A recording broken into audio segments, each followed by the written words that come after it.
Programa TVK. Um oferecimento. Morarte.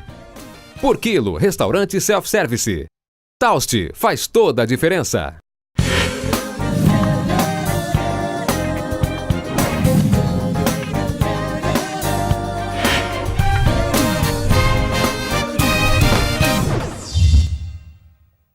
Eu recebo hoje no TVK a doutora Tatiana Camargo Pereira Abrão, Tati Abrão, como é conhecida aqui na nossa cidade de Sorocaba, cidadã sorocabana, cidadã emérita, uma figura realmente muito integrada à nossa comunidade, especialista na endocrinologia e sempre uma amiga e conselheira da gente na Rádio Ipanema, no Jornal Ipanema e na Interativa TV. É um prazer recebê-la no nosso TVK, sempre com novidades, né? Agenda muito agitada, muitos eventos, muitos convites. Como é que tá a vida dessa doutora? Tá agitada, Kiko. Bom dia, né? Como é que é conciliar essa história de ser mãe e ser uma profissional com tantas áreas de atuação, Tati? Vai acontecendo. Não dá, se eu parar para pensar, eu vou ficar louca. Então eu vou tocando. Eu acho que é até importante para as crianças me verem trabalhando. E aliás, você cuida muito da alimentação deles, né? Como endócrino hoje, a obesidade infantil trata-se de uma doença, né? E como é que esses hábitos dos pais? Às vezes os pais fazem qualquer comentário, mas também não estimulam as crianças, não dão exemplo de comerem direito dentro de uma construção nutricional adequada. Não, em casa tem. E desde que eles são bebês, é que eu falei, eu acabei me revelando uma mãe obsessiva. Eu amo meus filhos e tento cuidar da alimentação deles desde quando eram bebês. Então, sempre desde pequenos a gente tenta fazer sempre a comida em casa, eu evito fast food, sempre optando por coisas integrais, né? Fruta, legume, verdura. Agora a gente está até fazendo uma horta orgânica, eles estão adorando a ideia, estão curtindo. E a gente tem que dar exemplo em casa. Se não começar em casa, não adianta você comer McDonald's e querer que seu filho se alimente comendo brócolis e franguinho grelhado. Não funciona, né? Não. Quais são os benefícios, né, do glúten, do leite e dos produtos ligados a essa cadeia do leite e sem lactose? Então, existe a doença, que é a doença celíaca, que é a intolerância ao glúten. O que acontece? O glúten, que é uma proteína, na verdade, chamada gliadina, ela destrói, assim, ela altera toda a velocidade intestinal. Então, é uma doença que emagrece. Então, o que acontece? Se você comer o glúten, você acaba perdendo peso, porque ela dá uma doença desabsortiva. Então, você para de absorver todas as vitaminas, os nutrientes, porque você tem uma inflamação intestinal. Tanto que tem criança que não cresce, você acaba tendo déficit de altura, magreza, não engravida. Sim, mas olha isso. Celíaca. O glúten, assim, o trigo é a maior assim, fonte de glúten que tem, que é o trigo, o malte, o centeio, a cevada, fibra, a aveia. Né? Que ajuda no trânsito intestinal. Então, e eu brinco que desde a época de Jesus Cristo já existe o pão. Então, o trigo não é um vilão, senão não teria essa humanidade toda, claro, né, tantos anos usando trigo. Mas o que acontece? Muita coisa, você usa farinha de trigo. Sem saber que está usando. E assim, tem pessoa que é viciada em massa, em coxinha, em torta, em pão. E você tirando o glúten, a pessoa para de comer aquilo que a engorda. Então, o que acontece? Você fala, não vai mais comer glúten. Então, a pessoa passa a ter uma dieta que ela é obrigada a colocar mais frutas, mais legumes, acaba se limitando. Ela come uma fatia de pão sem glúten. Antes ela pegava, ia na padaria e comia 2, 3 filõezinhos, né? 2, 3 pãezinhos, comia coxinha, macarrão. É mais difícil até o acesso e é mais caro coisa sem glúten. Então, por esse lado, acabou gerando até um benefício. Porque não virou assim... uma febre, né? Virou uma febre. Mas não é que o glúten tem algumas pessoas que são sensíveis, outras não. Diante da sua fala, eu posso imaginar que, na verdade, o bom é o equilíbrio. Sim. Não comer tanto pão, mas também não deixar de comer. Né? Comer massa, mas também não exagerar. Né? Tomar o vinho, mas também não exagerar. Acho que tudo está no equilíbrio, doutora Tatiana. Se você não tem, obviamente, uma restrição médica definida, né? Ou para lactose, ou para o glúten, ou para outras substâncias que você possa ter uma reação alérgica ou inflamatória. Sim, eu sou uma pessoa que pensa assim, o vilão é o carboidrato, que é livre. Então, por exemplo... Mas é para ter energia, a gente sim, é tão calma, bom carbo, mas deixa eu chegar lá, então. Mas o carboidrato é importantíssimo. Eu não fico restringindo o carbo na dieta, mas eu coloco nos horários corretos. Claro, no horário que você vai ter a necessidade de ter energia para atividade física, para viver, né? Exatamente, que a pessoa precisa. De manhã, para você acordar e ter entusiasmo para trabalhar. E é o que eu brinco com eles, eu falo, pode ser com glúten ou pode ser sem glúten. Se comer carboidrato demais e na hora errada, você vai engordar. Vai engordar. Tipo o exemplo da tapioca, que é sem glúten, mas é um alimento excelente para você colocar nos pré-treinos, né? Mas se você começar a comer tapioca para dormir ou começar a comer tapioca com recheio doce à noite, você vai engordar. Ou seja, o carboidrato a gente poderia tentar fazer com que ele acontecesse até o meio-dia, numa quantidade maior, e depois tentar eliminar ou ser muito reduzido à noite, porque aí o metabolismo já está, em tese, mais lento. Então, a gente chama, o horário que a gente vai colocar, a gente fala nutrient timing. É um horário certo de entrar o carbo, a proteína. Nossa, eu adoro fazer isso, hoje eu tenho umas para fazer.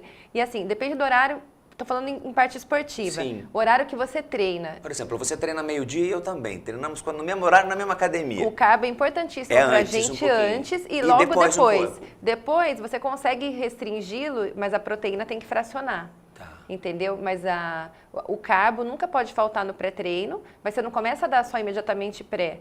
Você começa já a dar umas 4 horas antes. Claro. É uma arte para você conseguir fazer com que o seu corpo use a sua gordura para conseguir repor o seu carbo. E não acabe com o seu músculo. Você não gasta a massa magra, você gasta aquilo que você tem de reserva para a atividade física. Sim, e lembrando que quem faz endurance, que faz triatlon, nada, corre, faz bike, eu tenho um paciente que faz 6 horas por dia de atividade física, eu fico só cansada só de pensar. De olhar.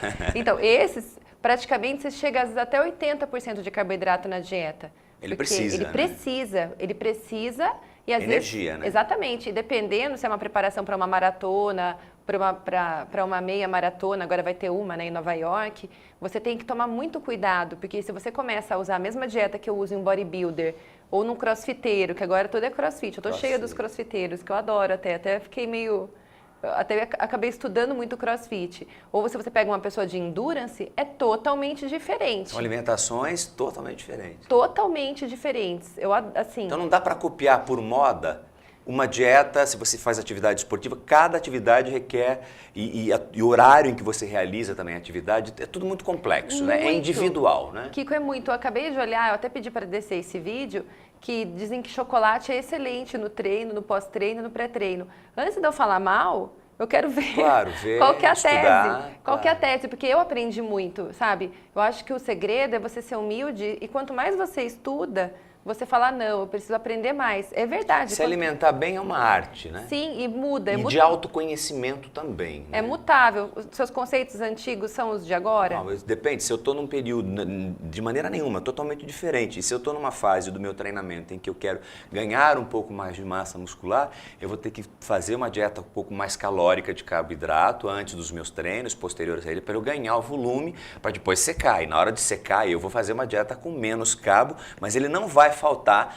antes do meu treino e pós-treino, né? Quer dizer, no pré e no pós-treino. Quer dizer, na verdade, um tratamento clássico, né? Que qualquer pessoa vai fazer na sua Exatamente. E a gente tem que ter muita responsabilidade. Eu tô com um paciente que é do CrossFit, ele perdeu 10 quilos e com essa perda de 10 quilos, eu consegui fazer com que ele perdesse 8,5 quilos de gordura e ele perdeu meio quilo de massa magra porque ele é teimoso e treinou no dia que era um dia de descanso. Só que o corpo precisa de descanso para crescer também, quem quer ganhar músculo. Mas isso foi um espetáculo. São aqueles estrelinhas do mês que eu tenho, ele é um deles. O que acontecia? Ele teve um campeonato de CrossFit no Pitangueiras. Sim, sucesso de campeonato. Só que ele ficou tão obsessivo para perder peso, que ele tem uma viagem agora fim do ano, e ele falava, não, porque eu não vou. Eu falava, não, você não está entendendo. Eu vou ligar lá e vou proibir você de fazer a porque se você me cai e derruba aquele peso na sua nuca, entendeu? Você pode ter uma hipoglicemia, até uma hipotensão, claro. Porque você tá com o carbo retém líquido, né? E se você está comendo pouco carbo, você também desidrata. Então você também tem hipotensão. Quando a pessoa passa mal, às vezes, de falta de comida... muito carbo, mais líquido retém. Menos carbo, você também pode estar desidratado. Quer ver a dica que o pessoal adora, Kiko, até para você? Quando a pessoa quer sair mais sequinha numa foto ou quer estar mais magra, essa daí para a mulherada também. O que ela faz? Ela restringe carbo naquele dia, porque cada molécula de carbo retém 3 de água. Então, quando você quer sair mais fit, mais sequinho, você faz isso. E os bodybuilders fazem ao contrário, eles fazem aquele cut, né? Eles param de comer carbo e quando eles querem sair mais inchados para parecer maior, entope de carbo e água. Pizza e carbo e água. Porque daí aparece, estoura, e daí define os gomos do abdômen, por isso fala, olha que gomão. Tudo fui aprendendo na arte bodybuilder. Certo, eu não sou expert nisso, mas é uma dica, principalmente para mulher que quer ficar mais magra, para um vestido, não é para ficar sem comer nada, pelo amor de Deus, mas saber que se comer muito carbo, vai inchar. Vai inchar. Então é um dia para comer mais a carninha moída, Sim. come uma batatinha doce de leve. Exatamente, come um carbo mais leve, exatamente. E alimentação, nós vamos voltar no próximo bloco, eu quero falar dessa questão do fracionar a alimentação ao longo do dia. Eu estou conversando com a doutora Tatiana Abrão, que é endocrinologista, especialista também nessa área de nutrição, de orientação e formação. É uma entusiasta da atividade física, quer dizer, ela aplica aquilo que tem no seu consultório, tem sido convidada para participar de grupos nacionais e internacionais e vai ter novidades aí, a gente vai nos próximos programas estar colocando essa participação também dela nesses grandes campeonatos aqui, como orientadora, como médica desse corpo clínico, dessas competições, desses importantes campeonatos mundiais que acontecem também no Brasil e fora dele. Já já a gente volta com a doutora Tatiana Abrão, que também tem raízes na cidade de Itapetininga. Nós estamos também em Itapetininga, no 24 da NET. Itapetininga, estamos em Votorantim e Sorocaba. A gente volta já já falando um pouco mais de nutrição esportiva, endocrinologia e de qualidade de vida para você aqui na Interativa TV.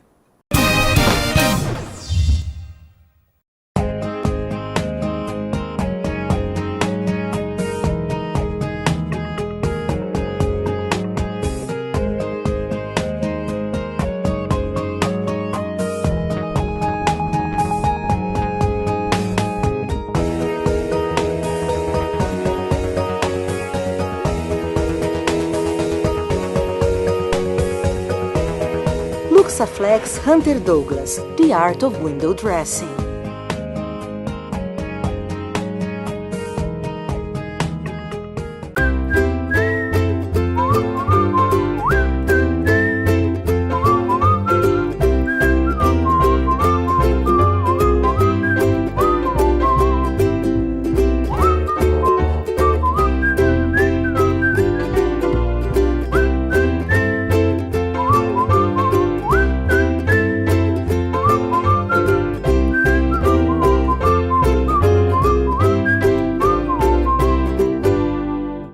Estes são Tuco e Toco.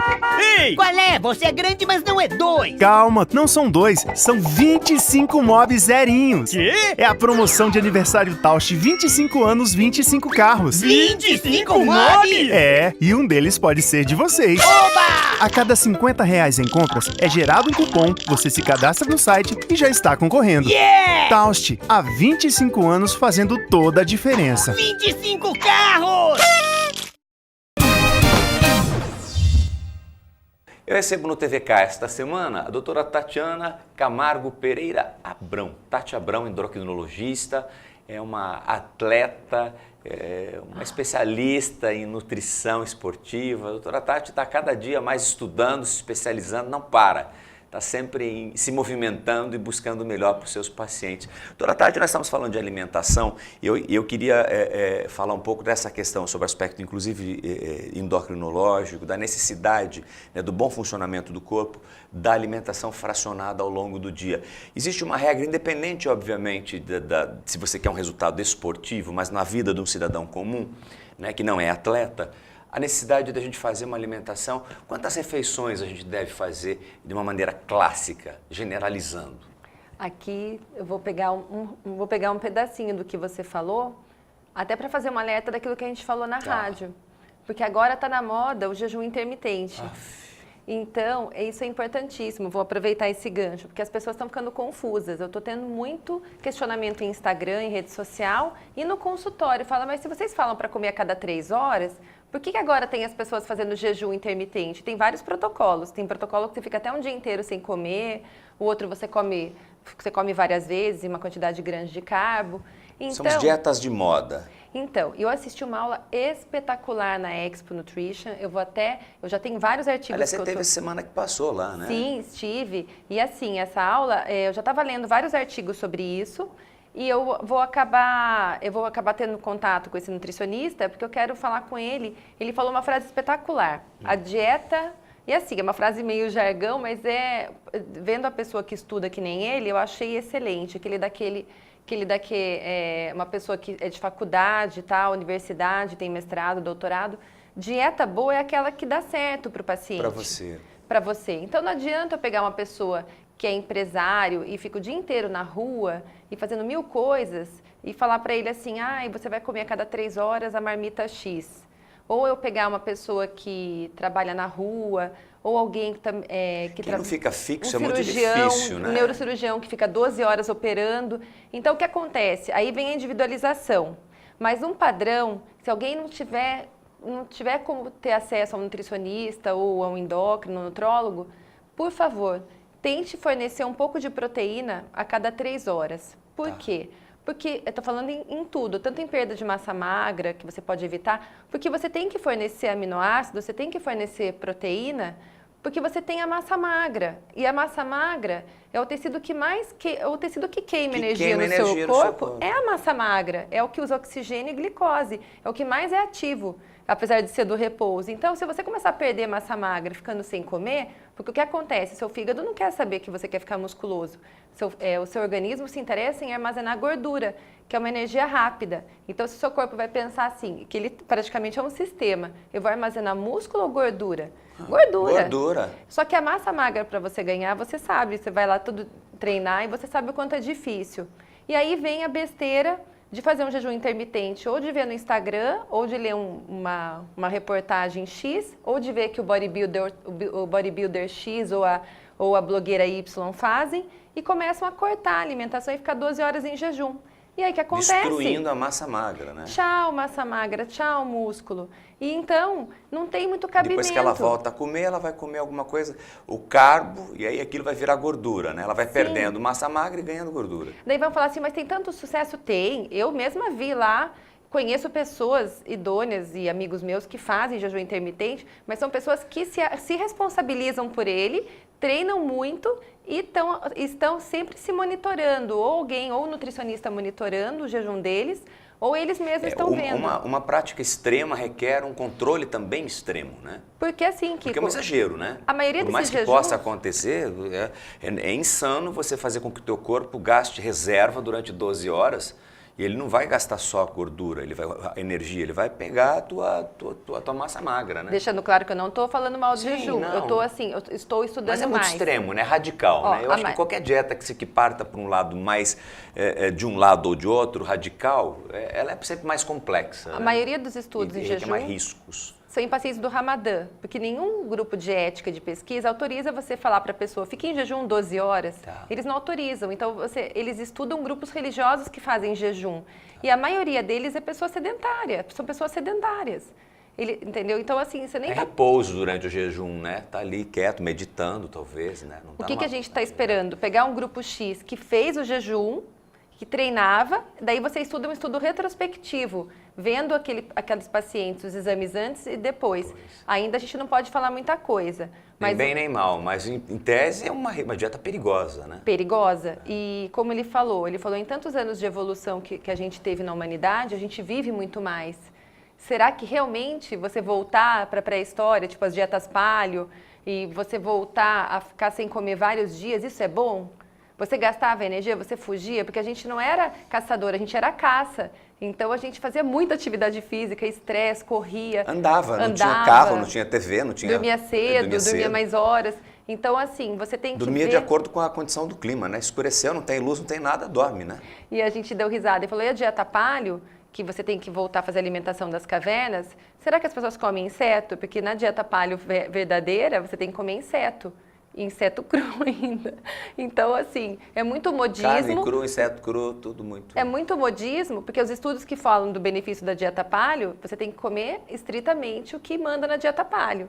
E as pessoas não fazem, elas fazem uma dieta bonitinha para postar no Instagram. Daí bota o ovinho, a carninha, né, coloca. E eu já atendi pacientes que faziam dieta paleo e, infelizmente, não tiveram tanto benefício. Né? Então, eu sou mais uma dieta que tenha mais proteína. Aquilo que eu te falei, você gosta de musculação, de bodybuilder.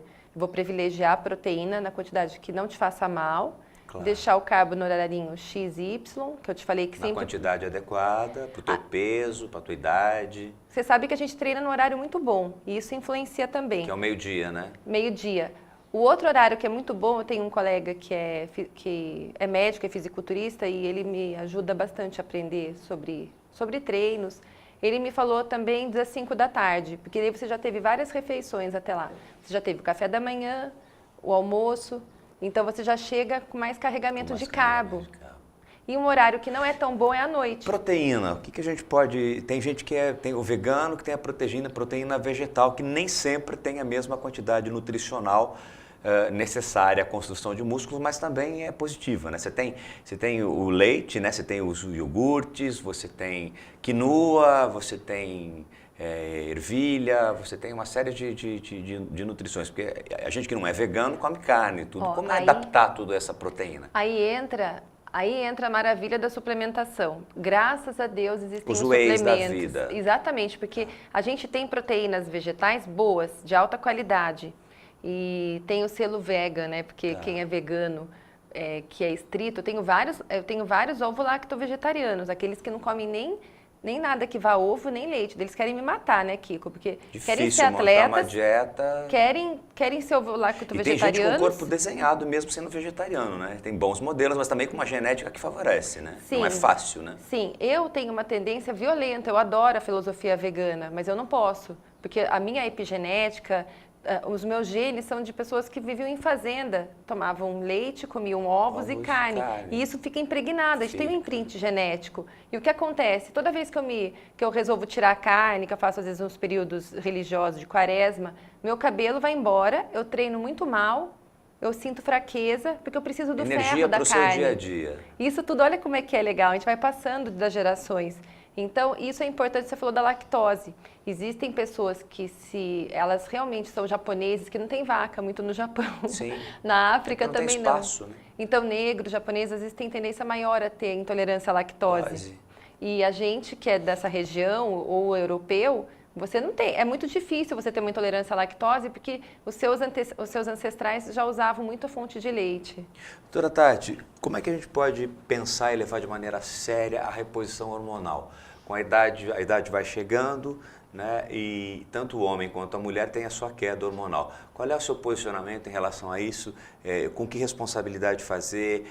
Quais são os controles para fazer? Eles trazem benefícios, trazem entusiasmo na vida das pessoas? Como é que isso funciona? Outro ponto é polêmico, importante, né? E importante. Porque, assim, hoje em dia, né, surgiram essas escolas anti-age, longevidade saudável, e eu sou endocrinologista, fiz residência, sou da Sociedade Brasileira de Endócrino, né, associada, membro. O que acontece? A gente, não é que a gente é contra o uso de hormônios, a gente é a favor da reposição hormonal. Dentro dos níveis da idade. Dentro dos níveis, e assim, está faltando, você não vai deixar o paciente sem o hormônio. Imaginar, se de 0 a 100, numa escala do paciente na idade tal, ele tem que ter 50% de X de hormônio, aí a senhora vai, obviamente, chegar naquilo que a idade dele recomenda, é isso? A gente vai fazer assim. Se ele puder fazer. A gente vai pegar seu exame de um laboratório confiável, porque isso muda muito de laboratório para laboratório. Eu vou ver os seus sintomas, eu vou ver o preço que você está pagando também pela falta daquele hormônio. Eu vou ver se custo-benefício. Eu vou ver o que você, se você pode usá-lo. Por exemplo, ontem eu tenho um paciente diabético que está na andropausa, ele está com hipogonadismo, né, que é falta de testosterona. Estava amando a reposição que a gente estava fazendo dentro da ética e tudo certinho. Das condições perfeitas. Belezinha. O que aconteceu? Apareceu um nódulozinho nele na gônada, né, no testículo. Eu pedi para o uro dar uma olhada e o uro pediu para eu suspender. Então, a gente vai observar um tempo para ver se aquele nódulo regride ou tem alguma outra posição, alguma coisa a ver. E daí a gente vai tentar voltar com gel para ele. Mas é uma reposição... Mas ele está triste, né? Então, ele está triste porque ele melhorou muda completamente demais. O entusiasmo, aumentou massa magra, energia, raciocínio, que ele é um empresário, ele já tem uma idade que estava tendo problemas da parte sexual em casa, desejo e até Qual é a idade do paciente, para a gente ter uma ideia de quando isso começa a pegar no paciente? Olha, aí que é engraçado, ele tem 60, de idade para ele tem 60, mas ele parecia bem mais envelhecido, porque ele estava com bastante obesidade visceral. começando a reposição Já mudou. dentro do que a gente sabe que pode e é permitido pelos algoritmos Claro. de endócrino, ele melhorou muito, ele perdeu gordura na barriga, né, no abdômen, melhorou até a pressão dele, porque como aumentou a massa magra e ele fez mais esportes, a pressão dele controlou, claro que sempre usando medicamentos que você sabe os efeitos colaterais e está sempre olhando, né? Então a reposição, a gente tem, não é preconceito, é Cuidado. errado você ficar dando excesso de hormônios. Responsabilidade. O hormônio, ele tem um resultado, entendeu? Ele é um sinalizador, então você tem que tomar cuidado. Se a pessoa não precisa daquele hormônio X e você dá em excesso, a pessoa vai pagar um preço. Se ela não pagar agora, ela vai pagar depois. Ontem, antes de ontem, é legal falar essas coisas, até que você estava falando do GH. Sim, hormônio do crescimento. Eu peguei um paciente que ele ficou tão preocupado que ele tinha ido numa endócrino super boa, que fez o diagnóstico certinho, que ele tem uma célula vazia, a hipófise dele, por algum motivo, e ele realmente testando os eixos que ela testou, ele não produz GH, o GH dele é zerado, mesmo fazendo hipoglicemia. Então, hoje em dia, você trata, tem a deficiência de GH do adulto, e ainda mais no caso dele, que tem até comprovação de eixo por teste, com certeza ele vai acabar se beneficiando. Disso. Porque ele é obeso, ele tá hipertenso, tem preguiça para fazer tudo, porque vai faltando, né? Então, Kiko, a reposição é útil. A gente precisa ter um pouco de preguiça, né, de ginástica? Fazendo todo dia, né, doutora? Tô tentando, tô mais estudando, tô me adaptando, mas tá dando. A gente não vive mais sem, né, depois que tem a atividade física como hábito, Sim. né? Parece que precisa da endorfina, precisa daquilo, o dia que não faz, até em viagem sente-se mal, não é? Muito. E assim, tem que ver a parte da tireoide, tem que ver essa parte hormonal, sempre passar no endócrino ou no médico de confiança e você está se monitorando.